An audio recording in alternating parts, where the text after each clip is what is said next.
Rendons-nous à Saint-Senis dans l'Aisne où un incendie a ravagé un restaurant bien connu, l'auberge du Rond d'Orléans, en forêt de Saint-Gobain. Pas de victimes, mais de gros dégâts. La piste criminelle est envisagée. Rémi Vivenot et Eric Henry. De l'hôtel-restaurant, il ne reste presque rien. En très peu de temps, l'auberge du Rond d'Orléans a été réduite en cendres. Un choc pour les propriétaires, mais aussi pour les habitués des lieux. Ça vous fait quelque chose? Alors, quand je vois le résultat, c'est pas possible. Je suis passé encore hier midi, moi, avec ma femme. On allait voir dans les restaurants aux alentours pour voir le monde qu'il y avait, s'ils travaillaient bien. Devant l'ampleur du sinistre, les pompiers ont dû déployer d'importants moyens. Les décombres ont continué de fumer toute la journée. On est arrivé, il y avait la partie restaurant et hôtel qui était totalement embrasée.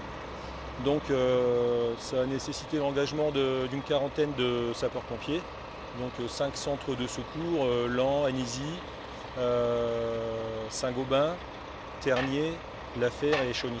L'auberge, située en pleine forêt, est bien connue dans les environs. Rachetée l'an passé par de nouveaux propriétaires, elle avait rouvert en mai dernier. C'était un lieu de tous les ans où on se réunissait, notamment le 1er mai, parce que la commune de Saint-Senis faisait la fête du Rond d'Orléans ici.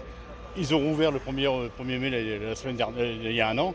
Et puis là, tout est parti en fumée. Lorsque les pompiers sont arrivés, les deux bâtiments de l'établissement, séparés, étaient en flammes. De quoi favoriser l'hypothèse d'un incendie criminel.